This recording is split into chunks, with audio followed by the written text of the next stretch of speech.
there, welcome back to another one of my videos. My name is Lindsay and this is my channel Lindsay Talks a Lot. Today we're going to be talking about all the books that I read in March. Not my best month, but it flew by pretty quickly. I can't believe we are basically into April now. But anyway, let's go ahead and get into them. So my first is 6 Years by Harlan Coben. This story revolves around our main character Jake, whose ex-girlfriend has gone off and married some other man. He finds out 6 years later that her husband has died, and he starts digging into the guy's life and everything. And turns out this guy isn't even married to his ex-girlfriend. Her name is Natalie. So then he starts this whole wild goose chase digging into where is Natalie, what happened to her. All because 6 years ago when they were dating, she made him a promise. Well, she made him promise after they broke up to forget about her, never speak to her again, never try to contact her, don't look into her, just basically forget her. But he's just so obsessed and he just loves her so much that he decides to forgo what she has said. Now, I almost DNF'd this in the beginning because Jake is just the most obnoxious man in the entire world. He is so pretentious, he's so arrogant. He's a college teacher and he's like, yeah, all my students think I'm really cool and handsome, but I'm a good teacher and I know it's wrong to get involved with students, so I don't do that. And then he's, he acts like he's so smart and intelligent, but yet he doesn't even know what the word poser means. And this book is not, this is not set way back in time, this is in the 2000s. And he's just so cringy, his character is so cringy, and he's obsessed with Natalie. They dated for 3 months. 3 months, okay? He went on some writing retreat, which, by the way, he was writing his dissertation for his master's, and he went to a creative writing retreat to get help with his dissertation. How does that make any sense at all? And it's just so dramatic and over the top. They talk about how at this writing retreat, one of the guys writes a story from a dog's point of view that is owned by a Nazi. And the first 10 minutes of the story are literally just barking. That is just so ridiculous and so frustrating. And I felt like I did not understand the chemistry or any connection between him and Natalie at all. This man does not know how to write a romance. He does not know how to write a connection. I just feel like he was well, you just the main character Jake was just well, you don't get it. We just loved each other and we had something that no one could ever come by. And it was just so hard to get through. But finally, once we got into the plot and he was discovering all these things and all these different pieces were being unlocked, I did enjoy it a lot more. Ultimately, the ending I was just not impressed with. I was not impressed with Natalie and Jake's love story. This was a flop for me. I gave this 2 stars. I just really surprised because I've always liked all of Harlan Coben's that I've read, but maybe I just got unlucky with this one. Anyway, on to the next. So this is The Shadow of Your Smile by Mary Higgins Clark. I ended up DNFing this. It's just not my plot style. It's about this woman whose sister is a nun who had a secret birth before she became religious, and the grandchild of the nun's secret birth is about to miss out on a big inheritance, and the main character feels obligated to tell the person that they have the right to this inheritance, but she also doesn't want to ruin her sister's reputation because I guess she's about to be sainted almost. And just not interesting. The writing, I literally got 1 chapter into this and I was like, no, this is not for me. So I'm going to be donating this and forgetting about it. Next we have The Family Upstairs by Lisa Jewell. This one was not bad. I liked the other Lisa Jewell I read before. I can't think of the name of it. But this one revolves around our main character Libby, She's a 25-year-old girl. She's just inherited this huge estate from her birth family. She was adopted as a baby, and she never knew anything about her family growing up. Turns out there's some like really deep, dark, mysterious past about them. Like her parents were found poisoned, like they had made a suicide note and they were poisoned with some other man in their big mega mansion, but she was found in that house with all of them dead. Kind of turns out that they were in some like big cult, and the story mostly revolves around her trying to figure out like what happened. And she has several siblings, and there's like multiple families living in this mansion. She's trying to figure out what happened to her siblings and then the children of the family that also lived in the house. And she meets this reporter guy, and they like, he also is like deeply involved in this story. He spent like years and years of his life trying to investigate this story and find out what happened to all these members of the family, because this was back in like the 70s and 80s.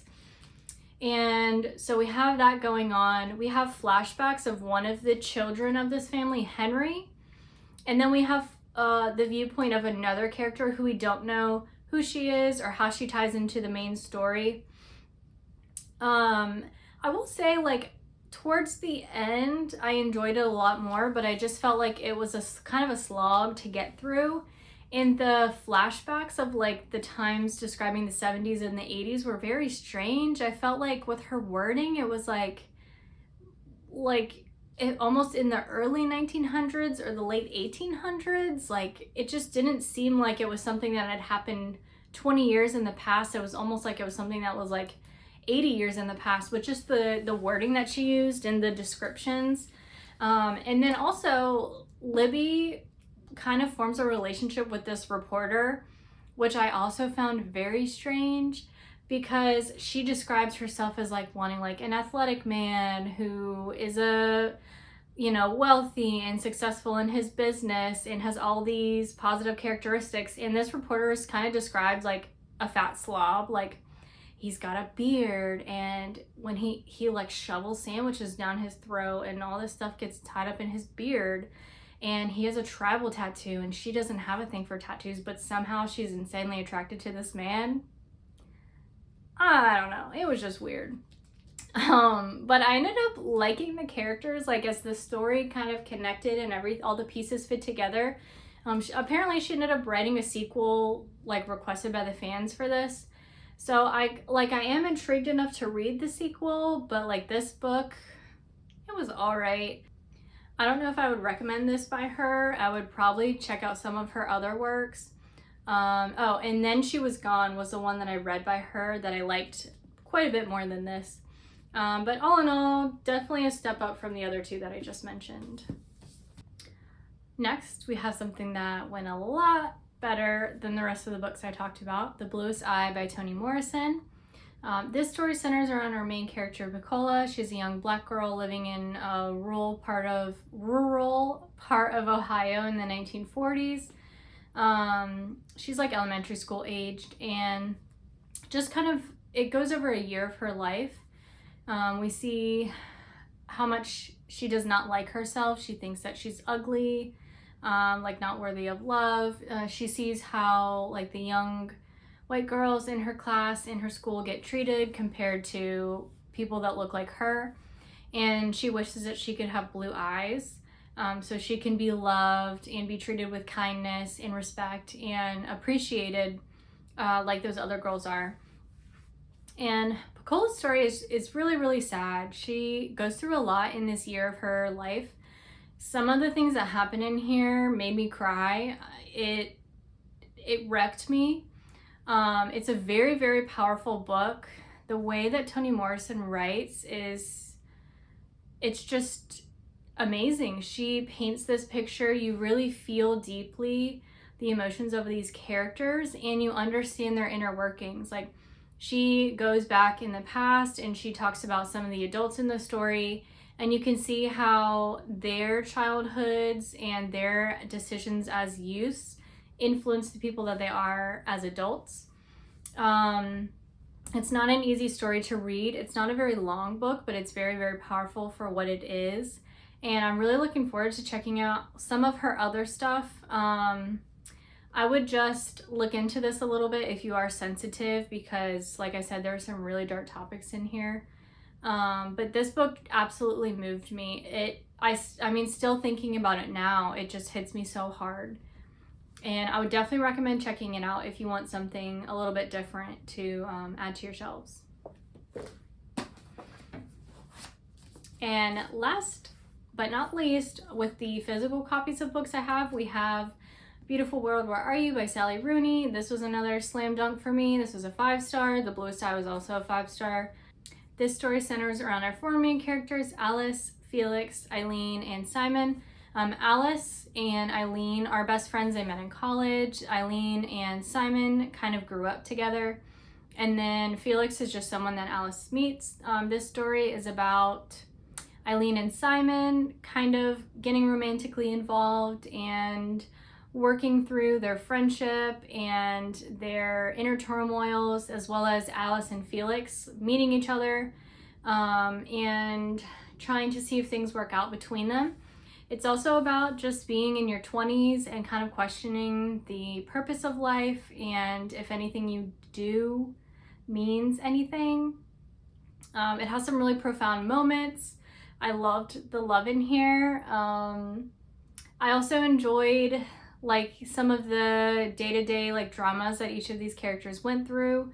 They're all kind of like scholarly. So Alice is a writer. Eileen is a editor for a research magazine. Simon is like essentially a lawyer for like, I don't want to say the public, like he's not a public defender, but he defends like disadvantaged groups. And so, well, Alice, she makes a lot of money off of her novels because she's a writer, but Eileen and Simon like don't make a lot of money, but their impact in the world is more profound, I guess. And then Felix, he's kind of not like a loser, but he's just kind of like lost in life. Like he just works at a warehouse shipping boxes, not really going anywhere from life. He lives in this small town in Ireland. But like the other Sally Rooney that I've read, this book is more character driven, but I don't know, there's just something about Sally Rooney's writing that really hits me, and I really enjoyed this. So if you've read anything else by her or you are curious about her, I would give her a try. The next 2 books I'm going to talk about I don't have physical copies of. So firstly, we have Daisy Darker by Alice Feeney. I was super excited for this one. I love the cover of it. I think it's really beautiful. This is Alice Feeney's spin on And Then There Were None by Agatha Christie. So we have our main character, Daisy Darker, and her whole family goes to this small island. I want to say it's in England, but I'm not totally sure. It's somewhere in Europe, to celebrate the 80th birthday of her grandma. Her grandma had been told by a fortune teller that she wouldn't live to see 80. So she's always made a really big deal about her birthdays, and Daisy's like grown up, she's an adult, and the family has not been together in a long while. They're a very chaotic family, very toxic, except for the Nana. I love her, she's great. So we have our Nana, we have Daisy, we have Daisy's 2 sisters, I cannot remember their names, and then Daisy's parents who are divorced, and then one of Daisy's sister has a child, so her niece is there as well. I really enjoyed this story. I have not read And Then There Were None since I was in like 7th grade, so the concept was vague enough to me for me not to be like, oh my gosh, I have it all figured out. I thought the setting was really eerie. I liked the character development. I loved how creepy the rhyme was for like all the individuals who were supposed to die, because And Then There Were None, all the characters get like wiped out one by different circumstances, and the rhyme kind of hints to like how they're gonna die. So I really liked it. I was not expecting the final ending, and I'm just enjoying Alice Feeney yet again. Next and final, we're going to talk about Megan Miranda. This is my first by her. It's called The Last House Guest. This takes place off the coast of like Cape Cod, I think, and it's about a girl, Avery, whose best friend had died, I want to say the summer prior, they found her and assumed that she had jumped off the rocks and killed herself. But Avery's not so sure. She does not think it's like her friend at all to do something like that. I ended up listening to this on audio, which was an enjoyable experience. All in all, it was like a 3-star read. Avery's character was just kind of flat and boring. The way it was described, it was as if like Avery worshipped this girl and they weren't actually close as friends.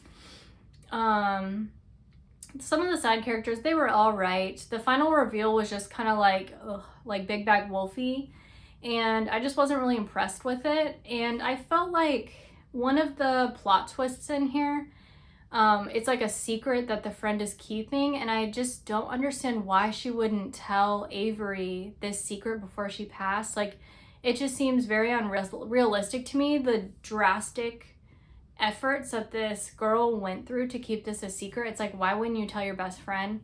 And Avery's kind of like an outsider because everyone on this island is super wealthy and Avery is not. She was like a little Miss Troublemaker. And it's just like a whole thing. It wasn't bad. I would like to check out other Megan Mirandas to see if I like them more. But it was just average. So anyway, that's everything I read this month. I would love to hear from you. What was your favorite book that you read this month? Or is there anything off of this list that you're wanting to check out? Please leave me a comment. I have an exciting video that I'm planning for like mid-April. So hopefully you guys will like that. But anyway, I hope you had a great March, and wishing for lots of exciting things for you in April. And I'll see you in the next one. Bye.